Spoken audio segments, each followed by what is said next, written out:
This is a song for the planet, Earth, which needs all the songs it can get.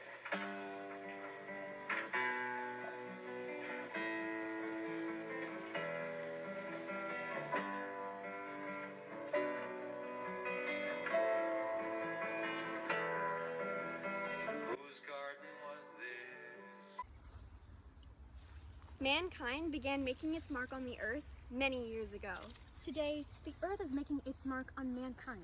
Climate change has become a threat to all living things, and world leaders are on the front line of decision-making for the fate of the entire planet. With conflicting views and values, many believe that they are doing enough. But climate change statistics suggest otherwise. As global citizens, one question echoes in our minds. Is political action the solution? Or demise for the climate crisis? How did we let our environment perish at our hands? Justin Trudeau is the 23rd Prime Minister of Canada and has been serving in office since 2015. On his platform's official website, they specify that one of their top priorities has been listed as, quote, real action to address the climate crisis.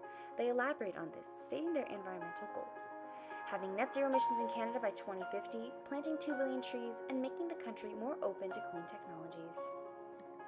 Trudeau consistently emphasizes his particular concern for climate change. However, his actions often conflict his messages. Consider December 9, 2016, when his government released the Pan-Canadian Framework on Clean Growth and Climate Change. In its executive summary, the main points are listed.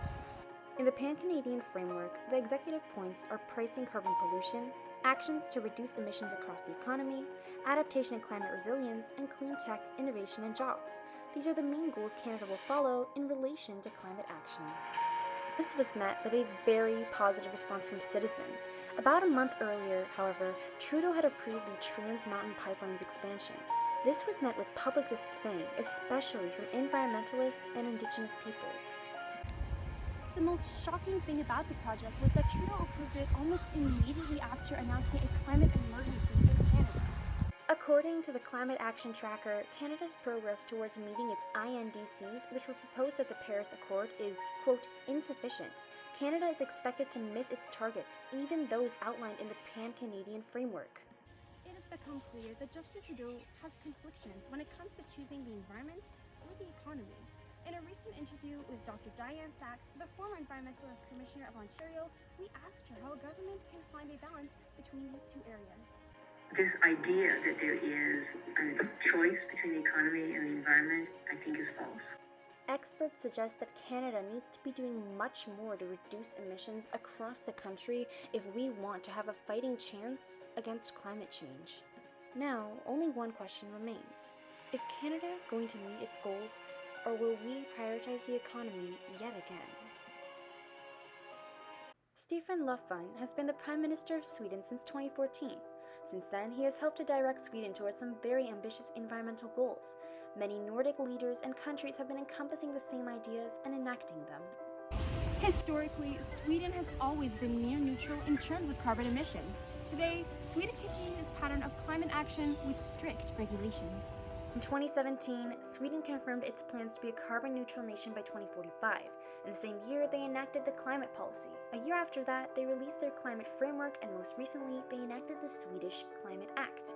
With regards to the climate policy, the Swedish government said that this would be the, quote, most important climate reform in Swedish history.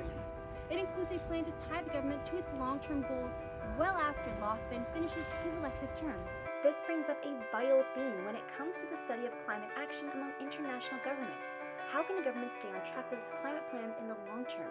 Do political and electoral reforms need to happen for long-lasting change? In a recent interview with Dr. Diane Sachs, we asked her this question. The tougher question is, can we save our physical world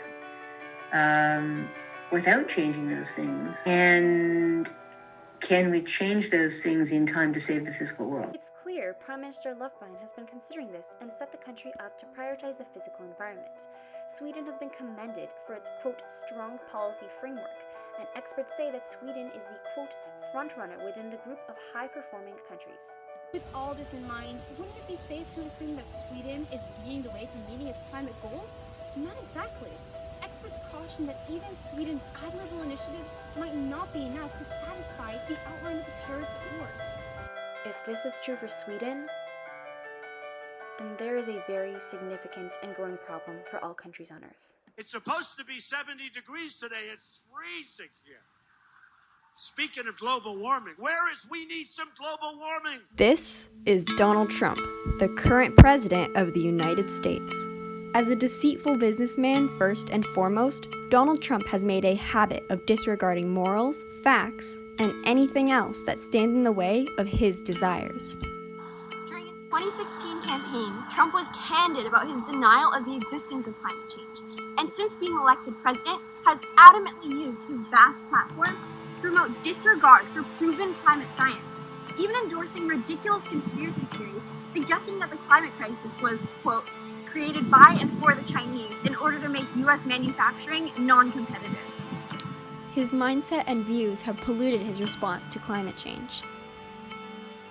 Climate Action Tracker scientists gave the U.S. a critically insufficient rating, which isn't surprising. Immediately preceding the election, Trump implemented the America First Energy Plan, which explicitly encouraged an increased use of fossil fuel in industry. As a result, fossil fuel use has increased by 14% nationwide since the election. Trump is making environmental protection an extremely troublesome process. Trump has eradicated almost 300 previously implemented environmental protection acts, including the Clean Power Plan, which used to strictly monitor domestic emissions and fund initiatives for states to invest in renewable energy. These destructive changes have raised American carbon emissions by 3.4% annually, breaking a streak of decline. Today, the USA is set to exceed 4 degrees warming in the future, going far beyond the goal of 1.5 degrees set by the Paris Agreement, which Trump withdrew from in 2017. It is truly horrifying to learn of the harm the U.S. is purposely causing the Earth. And this catastrophic leadership today will continue to exacerbate climate effects for years to come all over the world. Leonardo DiCaprio is a world-renowned American actor and is the messenger of peace with a focus on climate change for the UN. His organization brings needed attention and funding to ocean conservation, indigenous rights, and climate change, among others. So far, he's donated over $100 million for climate change and raised $80 million since 2005. He is what is known as social currency. As a celebrity, he can influence more people than a politician.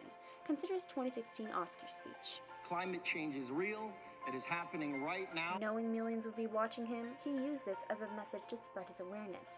He serves as a member of the WWF, National Resources Council, and he partnered with Nat Geo in 2016 to create Before the Flood, an impactful success. He's an example of how celebrities can use their social status to spread messages across the world. We are in the beginning of a mass extinction, and all you can talk about is money and fairy tales of eternal economic growth. How dare you! This is Greta Thunberg at the 2019 UN Climate Action Summit in New York.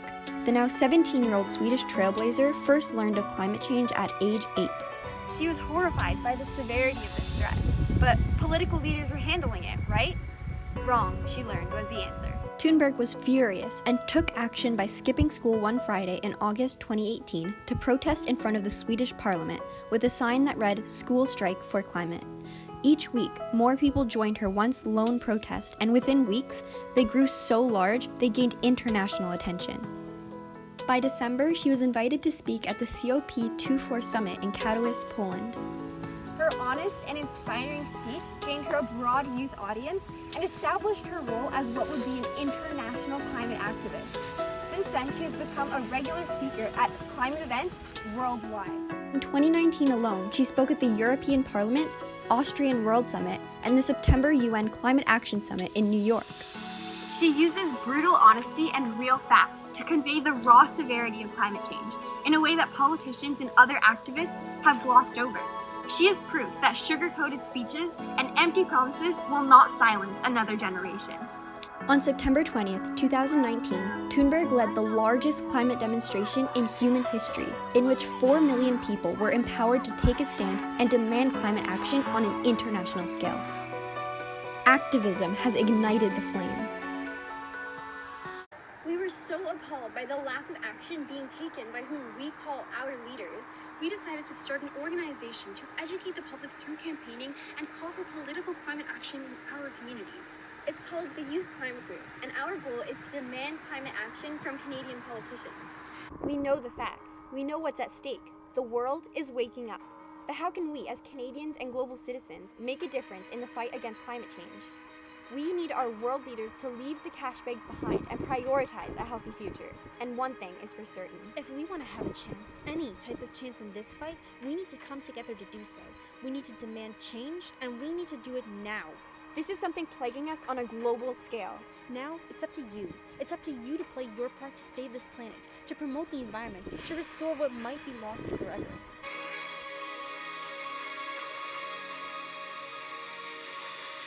So what are you gonna do about it?